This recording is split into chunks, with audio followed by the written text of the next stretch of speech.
man, 2322, go ahead. Roger, hey, I got two unknowns moving along this berm that's over here to our right side. Copy all, looks like I got those two individuals moving. We're trying to get eyes on them right now, see if they're armed.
What's going on, guys? Brent0331, and I got my good buddy Bruce out here. Don't forget to check out his YouTube channel at Bruce at Camp Armament. Today we're gonna be looking at the Trijicon TA31 with new ACSS Aurora reticle. And this reticle is in meters, guys. I've been using the original TA31 with ACSS reticle in it. That one was in yards. I have nothing but good things to say about the original ACSS in that TA31. Fantastic optic, guys. I've shot with it at multiple different yardage range. I've gone out to Nevada. Bruce was out there, shot all the way out to 800 yards with it on my Daniel Defense M4 V5. It is a phenomenal optic, guys. I love that thing. So to have this on my rifle right now, I'm just ecstatic, and I can't wait to do a review on this. So just kicking this off, I know guys are going to ask. This is my Daniel Defense M4 V5. It has a 16-inch mid-length gas system in it. Today I'm going to be shooting M193 55 grain ammunition. I'll turn it over to Bruce so he can tell us what he's got. I'm running the same optic, the new ACOG with the Aurora reticle that's in meters. We know it's going to be a fantastic optic. I just got this mounted up on a QD mount from American Defense, and we'll be putting the first rounds through it today and getting an initial zero and putting the first rounds through it. And then I can be able to give you my overall impression of it, but I have high hopes for it. It's sitting atop my LMT. Some of you guys may have seen this as a factory LMT gun. We got a Troy free float rail, 10.5-inch barrel, running an AAC M4 1000 suppressor. That's an old one. That's an old 18-tooth suppressor. And yeah, I mean, other than that, it's a pretty standard, I guess you'd loosely say mil-spec rifle, and built similar to like a CQBR, what most of you guys are familiar with just being a CQBR. But yeah, we'll see how that turns out. Looking forward to it, and I'm pretty stoked to have this new optic atop this rifle. It looks like it belongs there, right? It sure does. This is a beautiful weapon right there. All right, guys, so without further ado, let's get to it.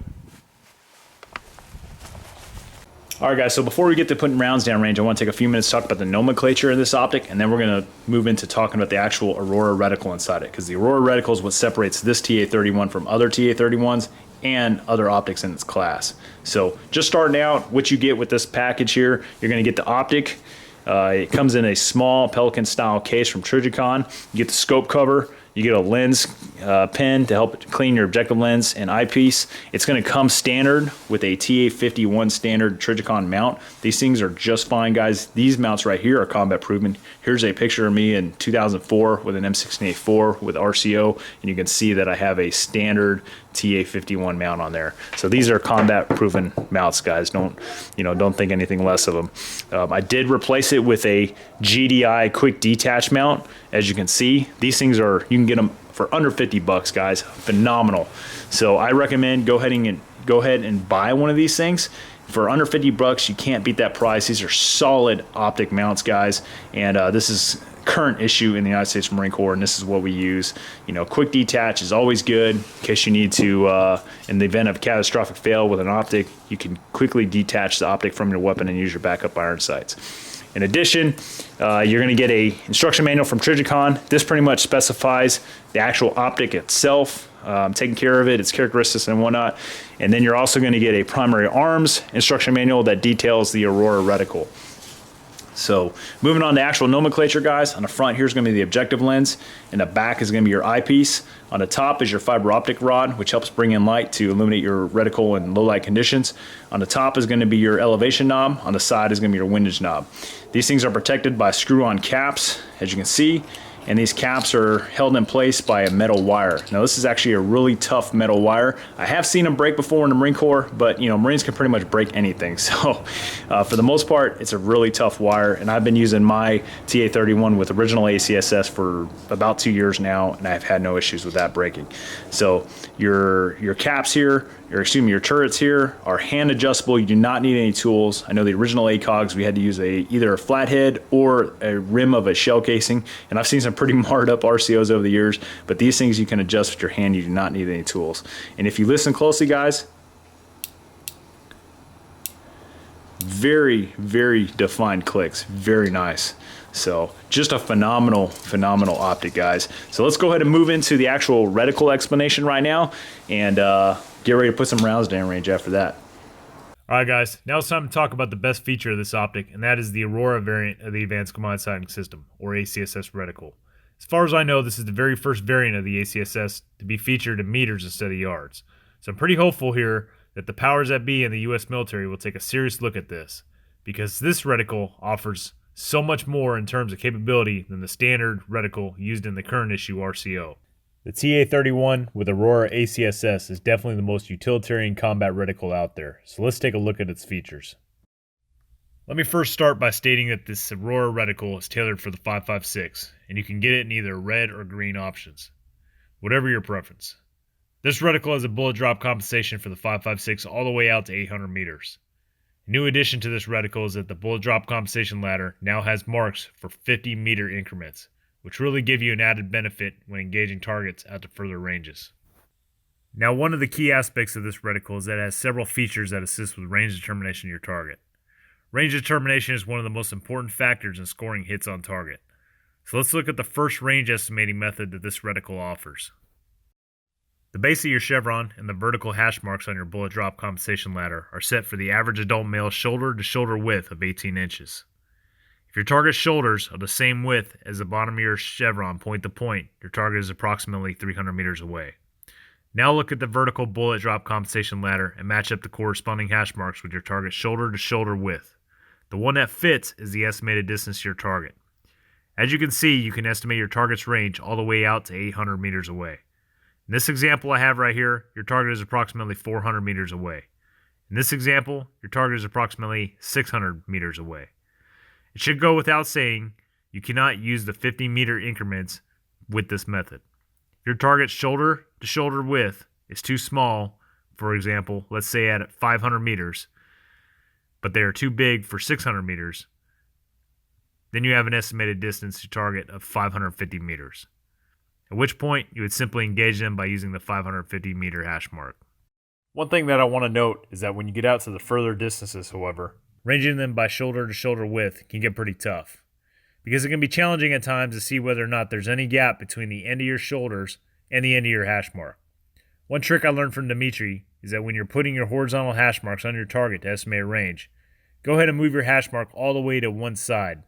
When you do this, it doubles the gap in the width, which makes it much easier to see whether or not you have the right range. If there's not a noticeable gap at that point, well, there you go, you probably have the right range. Now, in addition to using the enemy's shoulder to shoulder width to estimate their range, you also have the capability of estimating them vertically by height. This method works by being set for the average adult male's height, which is 5 feet 10 inches tall. To use this method, you would use one of the two ranging brackets that is on the left or right side of your chevron. Next, you would simply place the standing target's feet on the baseline, which is at the bottom of the vertical ranging lines. You would then observe which line your target's head and feet correspond with in this bracket. You can use this method to estimate a standing target at 4, 5, 6, 7, and finally 800 meters. One new additional feature with this Aurora reticle is that you can use this same method on a target that is only partially exposed. Using the same principle, you would place the target's waistline on the middle line. You would then simply find the one that fits. This is a very important feature because you never know exactly what's going to be presented to you on a battlefield. So moving on from range estimation, I want to talk about the two dots to the left and right of your chevron. These dots are calibrated for where you would hold when engaging a man who is running laterally while holding a rifle. It's said that the average man moving under those conditions moves at a speed of approximately 8.6 miles per hour. So essentially, what you would do if engaging an enemy within 100 to 300 meters and moving under those conditions is fire your round once your target has reached its respective running dot. Once the round is fired, he and the round will connect in the same spot. Additionally, using the same principle, you can engage a walking target by firing once your target has reached the outside edge of your chevron. This works on the principle that the average adult male walking with a rifle moves at a speed of 3.1 miles per hour. So just like with the running dots, once your lateral moving target hits the edge, drop the hammer, and your target and the round will meet.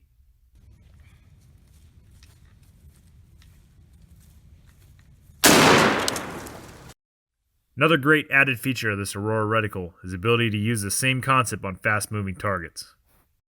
This feature is best used when you are within 100 meters of your target, but you use the same brackets on the left and right side of your chevron. Using the same concepts as the running and walking holds, we simply place the fast-moving targets on a respective hold point and fire. In this example right here, we are holding on a vehicle moving left to right at a speed of approximately 25 miles per hour. In this example, we are holding on a technical moving right to left at a speed of approximately 35 miles per hour. Moving on, I want to talk about one of the biggest reasons for missed shots, and that is because of wind. The Aurora ACSS reticle features pre-placed dots which are calibrated for where you should hold on a target with a 5 or 10 mile per hour crosswind at a respective distance. So after you've acquired an estimated distance to your target using one of the methods we've discussed, and you have an approximate 5 or 10 mile per hour crosswind, you'd place the corresponding dot on their torso and engage. When you have a crosswind that is outside 5 or 10 miles per hour, you can always use these wind dots as reference points. So let's say you have a 2.5 mile per hour crosswind. You'd simply cut the distance in half. If you had a 20 mile per hour crosswind, you would simply double the distance. These features greatly increase your capability of scoring first round hits on target with the different variables that come into play when engaging enemy combatants on the battlefield. One more feature that I want to discuss before moving on to the practical application portion of this video is to go back to the top of the reticle and look back at these brackets to the left and right of your chevron. These brackets can be used to aid with communicating with other friendly forces. For instance, if you're trying to call out respective targets to your peers, in this example here, I have a prominent feature that stands out, which is a gray metal pipe. Also in this picture, however, is a camouflaged enemy machine gun position, as well as 2 enemy infantrymen in the tree line. To use this method, you would first place your chevron on the prominent feature, such as the gray metal pipe, because we all know that everybody can see it. You would then instruct your fellow warfighters to do the same.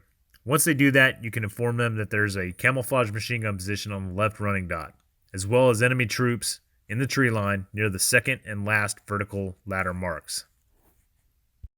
Well, that's it, guys. As you can see, this reticle is a very utilitarian warfighting reticle and greatly enhances the individual infantryman's capabilities on the modern battlefield. So without further ado, guys, let's go do some practical application and put some rounds down range. All right, guys, so we're at the 100-yard line. Both Bruce and I already BZO'd our rifles, so we should be pretty much on. We're going to shoot 10 rounds, so shoot a string of 10 rounds at 100 yards and see how our groups look. So without further ado, let's get started.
All right, 10 rounds. Let's go down range, check them out.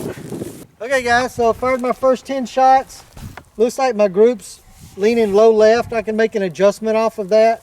And I will make that adjustment, but it's not too bad off. And you know, all hits are center body mass. So we'll make a slight adjustment and roll from there. Definitely minute of man. Minute of man.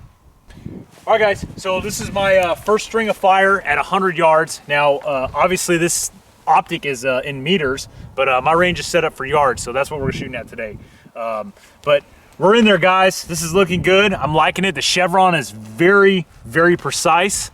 So I would say my biggest takeaway now, because I've used, like I've said before, like I've used that TA31 with original ACSS reticle in it for at least 2 years now, and I would say the biggest plus so far is at the precision with that chevron. I think it's a little bit more precise than the horseshoe. The horseshoe has the advantage in close quarters. You know, you have that big CQB horseshoe that you can put on chest in close quarters combat and whatnot, and closer ranges, and you get those hits. But when you're looking for precision, you want to get precision shots out further, particularly like in Nevada when we're shooting at like 600, 700, 800 yards away. I think the chevron's really, really showing and shining here. But there we go, tearing up the center there. So that's pretty good. So we're gonna push it back to 200 yards and see how we perform back there. All right guys, so this is our second string of fire. We're at the 200 yard line. Unfortunately, we can't push it back to 200 meters. My range simply won't allow it. So here we are, 200 yards, second string of fire. We're gonna fire 10 rounds. I'm shooting 55 grain M193.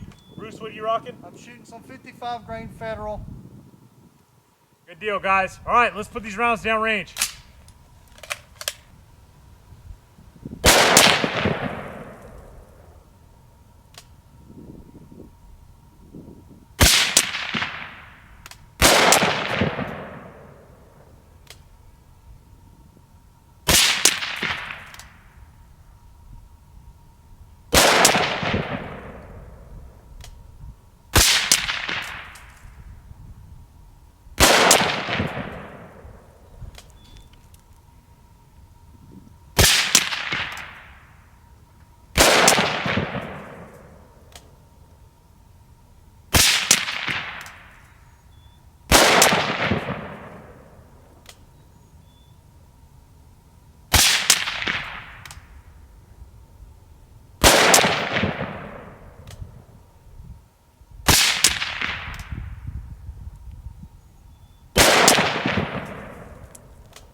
Good? Good. All right, let's go down range, check it out. So here we are. We just finished up our 10 rounds from the 200. And as you can see, all of mine are a little bit low. Now thinking back on it, even when I was shooting at the 100, I was a little bit low and should have probably made some adjustments. But we went through the manual and we weren't able to find what the actual BDC 0 was for a 10.5 inch barrel. And that's what we're running here, 10.5 inch suppressed. Shows 14.5, 16, 18, and so on, but not the shorter barrels. I'm gonna have to dig through that a little further. So we were kind of shooting from the hip, if you will, to try to figure out where we thought this thing would hit. So I've got a little more remedial training to perform. I'm gonna get out here and spend a little more time and get this thing dialed in just perfect. But that being said, these are actually good hits in that they would have taken the bad guy out. We would have gotten our target where we wanted to get our hits. But keep in mind, let's say that this guy was behind a barricade, or let's say he was laying prone, those would have turned into misses. And that's why knowing, having your optic zeroed correctly and knowing exactly what your distance is going to be important when you're using these optics. All right, guys, so this is my impacts from the 200 yard line. So they're all there. I got 1, 2, 3, 4, 5, 6, 7, 8, 9, or 10. So all center mass right in this bullseye. I got a 16-inch barrel on my Daniel Defense M4 V5, and so I didn't have the issue that Bruce had, and freaking spot on, guys, kicking ass. So I do like this chevron style reticle. It reminds me a lot of the RCO that we have in the Marine Corps.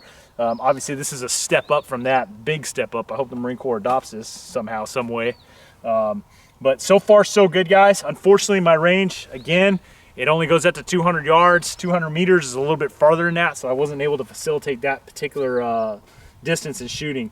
I do like a meters version of the optic and reticle, but I also like the TA31 original ACSS. So I have no, no qualms about one or the other. I will say that this one is probably a little bit more precise in terms of how you have a standalone chevron as opposed to the big CQB circle with the little small chevron in there.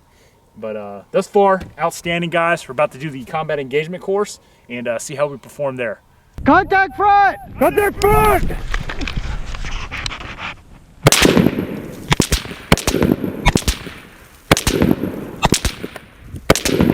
Moving! Move!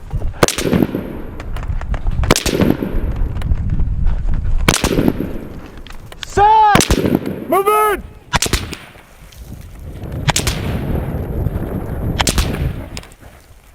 Set! Moving!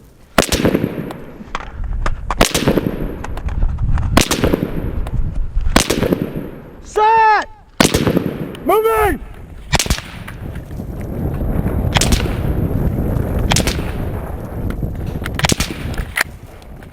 Set! Moving!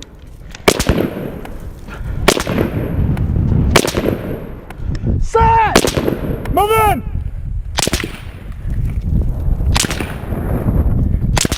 Set!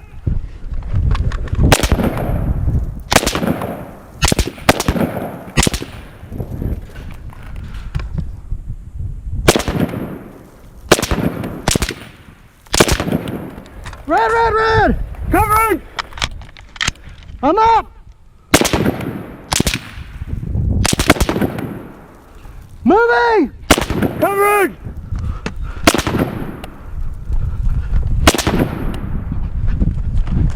Set! Moving! Covering! Set!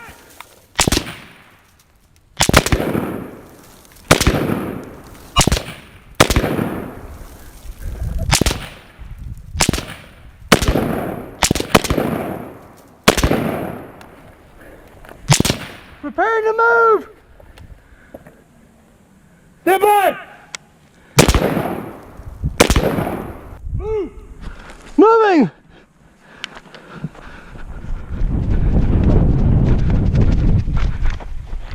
Set! Moving! Covering! Contact front! Move! Moving!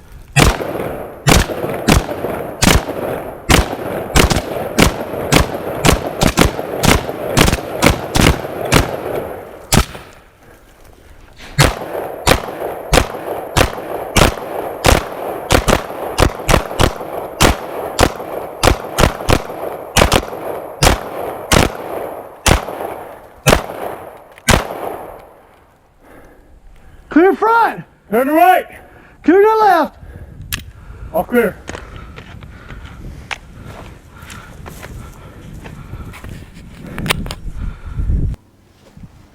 Okay, so we just finished the combat engagement course, and I made a slight adjustment to my optic, but as you can see, it's hitting pretty well. A video will tell, because these shots were fired over a course of moving from 100 yards into, I don't know, about 6 or 7. These are all rifle. These are all using the ACOG with Dimitri's ACSS Aurora reticle, and then the old Italian stallion to the face. Never lets me down. What you got, Brent? All right, guys, so here's my results of the combat engagement course. Pretty freaking devastating to the enemy. I think everybody would agree. Most of these, like 90% of these shots are right here center mass in the chest where I was aiming. I got a few down here, but again, these are minute a man right here slaying bodies. All right, so those are kill shots. In the face of the pistol, good to go. I think the big takeaway here is that, this TA31 with ACSS Aurora, like shooting and moving, badass, guys, did well. So I'm good with it. Has my stamp of approval for sure. I'm ready to take this optic into combat. No worries whatsoever. All right, guys. Well, that concludes this review of the ACSS Aurora and a TA31 Trijicon ACOG. And I got to say, guys, my first impressions of it, just phenomenal optic. You guys saw my results at both the 100, 200, and the combat engagement course. I say, personally, having ample experience with the original TA31 with ACSS, I say there's positives to both of them. All right. I think with the original ACSS with that horseshoe, probably in more mid-range to close range, that horseshoe really comes into play, helps with quick target acquisition. But definitely at the further distances with this Aurora reticle in that chevron style, just pinpoint. I mean, pinpoint accuracy. You guys saw this thing was kicking ass. So I can't wait. If I go back to Nevada this year and shoot with Dimitri out there in the open deserts again, I think I'm going to take this ACSS Aurora reticle and see if my impacts are as good as they were with the original TA31. So what do you think, Bruce? I suspect they'll be better. I like this chevron reticle. I know a lot of you guys like it too, because I see a lot of your comments on other videos where you're asking for more chevron reticles. And one of the good things about this optic is that it may not be available in the military yet, but it is available to you as an armed prepared citizen. That's a good point. Open that wallet and order it. And they've got it. Primary Arms has got them. They're available. And I think you'll really be happy. For those of you looking for a chevron reticle in a higher end optic, a super durable higher end optic, I don't know what more you could ask than this. It's a fantastic reticle. Guys, I can't stress enough, like Trijicon TA31 with a ACSS variant, whether it be this Aurora or in the original ACSS, like for me, that is my go-to optic. If I have to get dropped in the middle of North Korea and fight my way out, like that's what I want on my rifle. So that is my personal opinion. And I think the original combo, if this ends up being my primary go-to, I'd like to throw an RMR on the top, and that's my answer for CQB. Sure. So I guess the last thing I want to say is, if I don't know who's in charge of procurement in the U.S. military, the different respective branches, but by God, guys, come on, take a look at this. All right, the RCO is a great combat optic, and I've used it in combat in Afghanistan in 2011, and it was fantastic. But we've had that for over a decade now, and I mean, let's take it to the next step. Let's get this reticle in there and have the capabilities. I mean, the ranging capabilities with this optic are just phenomenal, and we need them. Our guys need them. Unknown distance, you need a capability of estimating the enemy's range before you can get that round on target. I mean, it's just a no-brainer. Sure. So, you got any closing comments, brother? No, I mean, to that point, we tested that, out when we were in Nevada at different ranges, and it's spot on. It's really, really helpful, regardless of what theater you're operating in. Being able to range find through the different capabilities that the reticle had is phenomenal, fantastic, because if you're off by 100 yards, that could be a miss for somebody that's laying prone. And this reticle really helps you to keep that from happening and to ensure that you get solid hits at whatever ranges that you're on. And also, as far as the CQB goes, I know I was mentioning it to you, I was shooting both eyes open as we were shooting these final rounds, and it was better than I thought it would be, being a 4-power optic. But if you run this thing both eyes open up close, it's fine. No issues at all. There's no detractions from it. So running a 4X optic full time, I don't think there's a problem with that at all. I think it's okay. Yeah. All right, guys. Well, thanks for watching. Last final thing I want to throw out there is, if you are interested in any of these optics from Primary Arms, Primary Arms has reached out to me. They may be an affiliate. So I have these links that I can generate. If you go to these links in the comment section, they will give you free shipping, plus you get a free gift depending on what optic it is. So some of the optics, like their 3X prisms and whatnot, you get a free anti-reflection device, and then some of the variable optics, you get a free mount. In terms of these Trijicon TA31s, I don't know if there's any perk to that. What I can tell you is, by going through those links, you are benefiting my channel. It helps me put money towards new projects, new videos and reviews and whatnot. So that's it, guys. Thanks for watching, and don't forget to leave a comment.